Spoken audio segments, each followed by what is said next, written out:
Hi all, and welcome to our Xbox Cybersecurity Awareness course. Today, I'm going to go through a handy guide on how to get you from setup to operational on the Xbox platform while also maintaining your cybersecurity principles and awareness in this space. The reason why cybersecurity is so important is to ensure we're not giving out information to others on the online space where this can be very easy.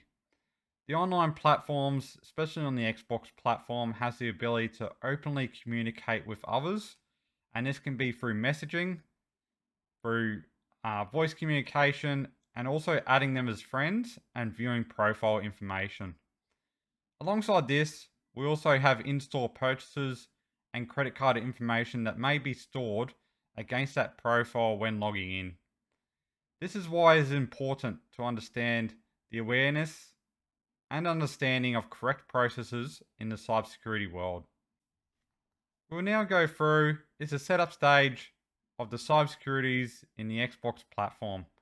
Please join along on the video as we go up from setup to go for all the cybersecurity awareness and action on the Xbox platform and keeping it as safe as possible. The usual things are required when you're setting up an account, usually your email. It will require like your card details, for example, if you're jumping onto a Game Pass and stuff like that. And I'll show you how you can remove that shortly. However, the big thing to remember, especially for children, is if you're going to give them your password for the email to log in, ensure they know the correct controls around that. They're not going to share that password to anyone else. You don't need the password specifically to log onto the console itself. So you can technically go through the setup process for email and stuff like that and set a pin up. That's fine. I will go through a few settings once you get into the console itself here now, for example. And this is a stage once you set up, logged in with those kind of email effectively and gone through that process. So going in the actual console itself, this is a stage where you have logged in, you've done your password, you've done your email and stuff like that. And now you're moving into this stage where you're not too sure about the correct settings effectively that you should have on your account and how to best minimize that risk, but also be cyber aware.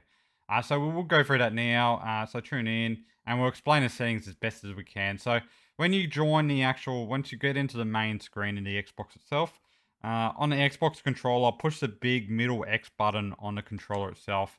This will bring up a menu like so. And you'll have your little different tabs which you can push LB RB to go across with up the top here, as you can see. The big one we want to do is go across to our far left and go across to our settings. So going into the settings itself, you'll see numerous different settings here. The big one itself, there's multiple. Go into your online safety and family. It will ask you for your password now. If you've forgotten your password in itself, you can go use another device here, for example, and you can actually just go in through your mobile itself. So if you don't want to give your children a password per se, so they can't go changing settings and stuff like that on the account, which is always good, you can do it through this method effectively also. So then, if they need to, they have to go on your actual phone because it'll give you a notification through your phone that's linked to that account because you will have to input a number, a phone number upon registration. So going into this, as you can see, once we're in the account privacy and online settings, we've got these different profiles down the left here. So if you know your children are mainly playing against that, and I'll show you how to set different, these account privacy settings against each profile. So if you've got multiple people in the family playing it, you can have it say as the children's account where they may have a pin to log on for their profile. It's set against as a child defaults. And the biggest bonus to this one is that to add friends and stuff like that, they need to get the permission of a parent. So you'll usually send the notifications to the parent either through their email or through their phone to approve this effectively. And you've got different kind of settings through there. So obviously, and the big one with the child default is also you can't allow them to share their actual real name that they've set against that profile, which is really handy. And then you got different actual profiles. So you got your teen profiles and stuff like that. You know, these are less restrictive in a way, so it's still giving them quite a lot of control and stuff like that. There's not really too many differences, to be honest, amongst this and the adult defaults. Or you can go customize itself for those individual profile. So if you go into customize, you can go into view details and customize, for example, and you can change absolute every single setting in here. So you can see here, for example, online status, others seeing if you're online. So you can go in and you can go, okay, so for that profile, I don't want anyone seeing that that person's online. It's usually good for children to have it as friends, for example, however, because, for example, you will have that permission that it asks the parent to approve that. You know, you can go, others can see what you're watching or listening to, put that as block. They can see what your friends are, what you're currently playing and your app history. That's fine to leave on. So going through all these settings, you know, they're good as adults and stuff like that. So changing in the children's profile. So when you're coming in, going into profile, going into how you look. On the children profile, they can't share their real name anyway, so it doesn't really matter what name you put in there. But if you do want to set a profile up for a teenager and stuff like that, and you don't want them sharing their real name, you can change that name quite easily just by going in edit name there. You can change all these settings effectively, you know, so you can make it so who can see your real name. You can make it so everybody can, or you can block it so no one can. Usually it's good to block it, to be honest. Most people usually know. As adults, it's fine on yourselves, however. So friends and clubs, you can make it so you can add friends, obviously, and stuff like that. The children, they'll still have those permissions with the parents required to add them anyway. You know, joining clubs and stuff like that. So you can put this on allow for adults or teenagers. For the children, it's not really necessarily needed. Going into multiplayer games and stuff like that. So this is always good to allow on because otherwise they won't have any kind of ability to join any online game. So it's good to leave these on. If you don't want them talking or texting anyone or communication with voice chats and stuff like that, you can put this to block or friends only. The children's profile, when you select that anyway, should have friends set by default. You can communicate outside of Xbox with voice and text chat. So you can put that to in-game friends if it automatically hasn't defaulted. So Xbox with your videos and stuff like that. This is usually in relation to in-game footage that you have recorded. Now, there's no real drawbacks from that. Even for children, you can leave that on everybody because that is just sharing your in-game footage itself. This isn't like your live recording of, you know, it's not recording you or anything like that. Others can see your activity feed. Usually I just leave that as friends effectively. Going in, the game content, so upload captures to Xbox. This is all your game content related stuff, so your video footage that you're recording in the game. Now, there's no real issues. Now, the big one coming into live stream gameplay, this can be an issue, obviously, with the children. You can put that to block, and this will just ensure that they can't live stream it out to anyone else, you know. So, it depends what you want to do, really, with that. If you know they don't have a webcam, and you trust them with their voice communications and stuff like that, recording out into that online community, you can put this as allow. You can leave it as block if you don't want them recording out into the community or having that ability. And also with the camera. So if you know you got a web camera connected to the Xbox itself or on the monitor and you're streaming through that, you can put this to block and that will ensure that webcam won't pick up that live footage of your children or yourself playing effectively. Going across, sharing outside of Xbox. So others can share your content to social networks. So this is your in-game footage that you're recording and who, I guess, out in the public has that permission to record outside of it. I'll share that content outside of it. There's no real I guess I got no real restrictions with that in relations as an adult. There shouldn't really need to be any restrictions as a child anyway, also for that, because this is just your in-game footage and the ability for others to share your in-game footage. Same with sharing the Xbox outside of the Xbox network. You can leave that allow, and this way you can share that content on your OneDrive and stuff like that effectively. Now going into buy before download, so you can put on an actual pin.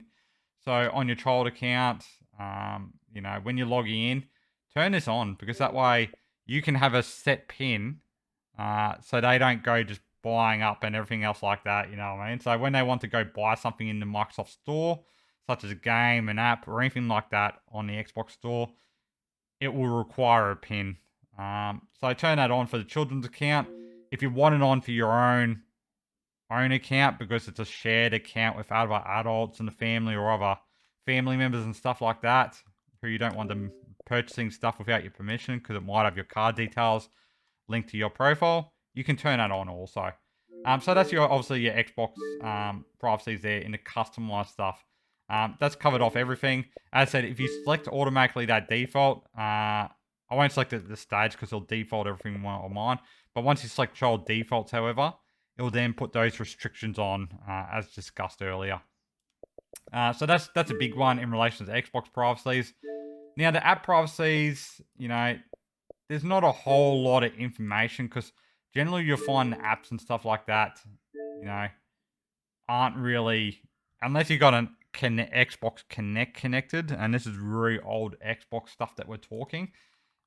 Generally speaking, you won't really need it. Now for the apps itself, you can turn off your microphone. So if they're, you might have a microphone constantly connected to that Xbox itself, where commonly you leave the headset on and you might not leave it listened into. You can turn that off. There's no real kind of restrictions in relations to the app side of stuff, however.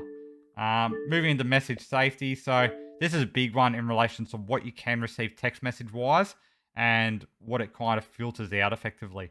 So going in, I have this as unfiltered. If you want it as, friendly, this will determine based off the, I guess, Xbox algorithm what the message has been received on that Xbox. Even from their friends, if it sees a swear word, it will automatically kind of filter that message out so you won't receive it. And you can do that the exact same in relation to all your media content received for that specific profile. I usually like it as medium. That way, this is as an adult, obviously. It's quite low in reduced, I guess, concept. But for children, effectively,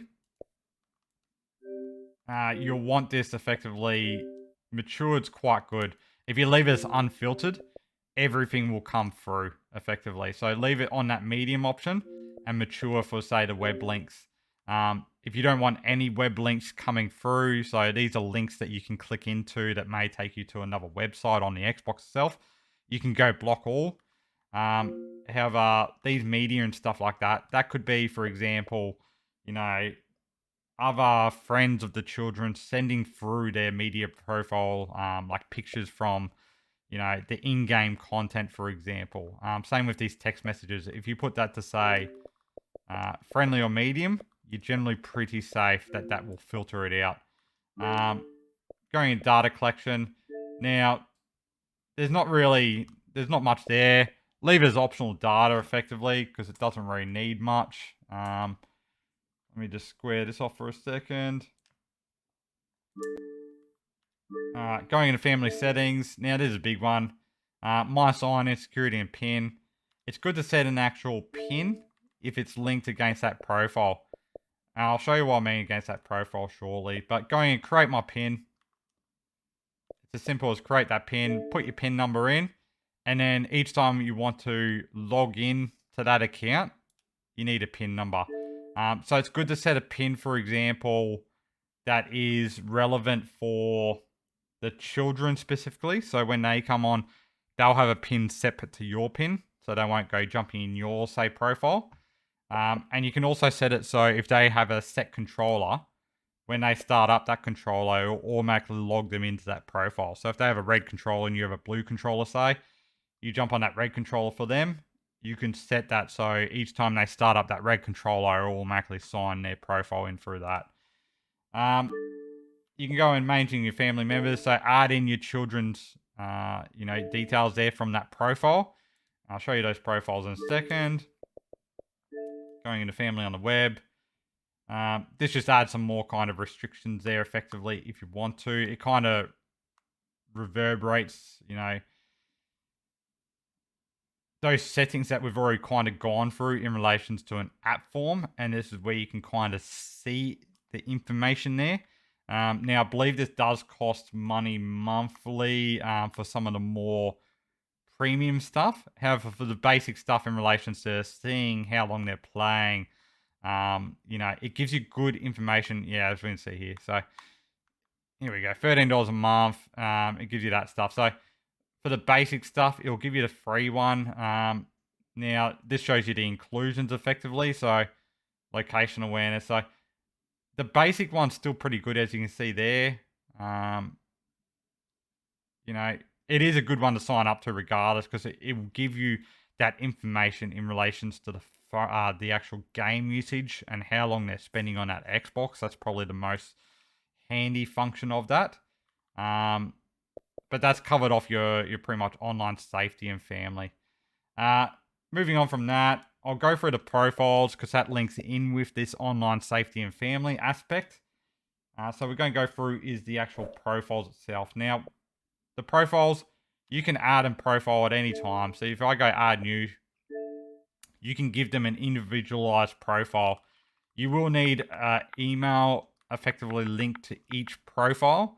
And you can create a free email here just by going get a new email, or going on outlook.com and creating an email there and then logging in through that. So it's good to have an email for the children, for example, and then having them as their own profile. So then you can set those privacy settings if you've got children and you're also using it. If the children are the only one using it, you're only going to need that one profile, say, and that will be that children's profile. You'll need that email, however, and going in through those settings, online safety, and do that while you're logged into their profile, say, and set that up. So that's gone through the online safety and family settings environment. As I said, going in, you can link your social accounts and stuff like that as an adult. Now, you'll need your password, obviously, going through that. However, this is if you want to link, say, your Instagram, your Twitch and stuff like that. It is good as an adult. I recommend for children not to link the social accounts. You can obviously restrict, as I shown in those settings, on who can see when you're online and things like that. However, for children, it's generally not needed for the linked social accounts. If they are a Twitch streamer and stuff like that, it's good to link it for the Twitch, say. However, be aware that everyone will see that Twitch has been linked to that profile. You can kind of change that in that online setting, that online safety setting effectively, to match it so friends only can do it. But, be careful around it effectively. So going in, and you can see, obviously on my one, I have it so, because my kids do use this Xbox, and you see that even if, I'm very cyber security aware, that every single screen that is an important setting of mine, that may change the safety settings or anything like that in relation to, say, purchasing, online safety, it all has this two-factor authentication where it will, on my phone, for example, right now, I'm then going into my two-factor authentication to approve this effectively. So it is good to have that. It can be an annoying step. However, it's good to be very cybersecurity aware in relation to that. So if you want to create a guest pin, say for your friends that have come over and stuff like that, generally you don't need it, because you can usually just push your middle Xbox button and go in and go add or switch and add a guest. And when I go add a guest, for example, it will then sign in a second one. And so if there's two controllers, you'll now see, So going across here, there's 2 guests. So you can see I got mine, and that's the guest is the number 1. So if they want to play with a friend on the same console in the same home, for example, their brothers, sisters, and stuff like that on that same console, you can just create guest one, and they can sign off that. Going in, there's not too much else we need to worry about in relations to that. Languages and locations, these are just part of normal. However, that is pretty much all in relations to the cybersecurity awareness that we need to be aware of on the Xbox itself.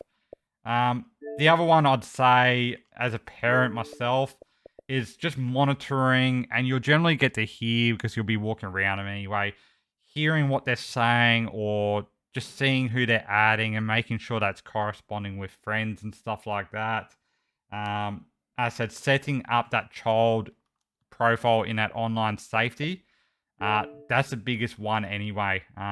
Setting that up that, you know, they listed as children, so those profiles, when they do go adding anyone, it will come through to your phone or your email effectively to approve that. That's a big one.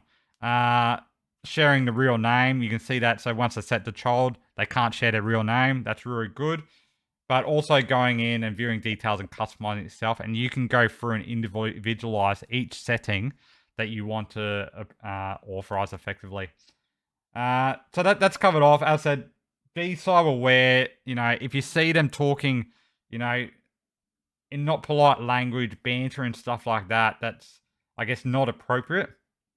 Educate them around, that cyber awareness and the bullying space and other things like that as a parent that we usually typically would do in a normal school environment anyway. Generally just being self-aware around how they're talking, how they're interacting with others, and then also sitting down with them in that game on that same console can be very beneficial in also helping understand how they're interacting in that online environment, and also their knowledge on that online interaction. You can ask them little questions here and there, like, have you added any friends today? Have you played with some mates?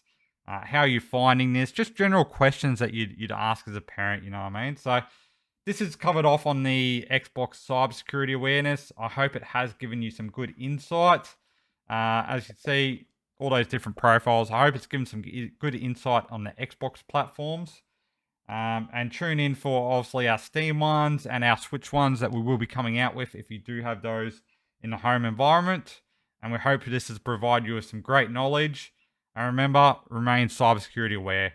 Thank you.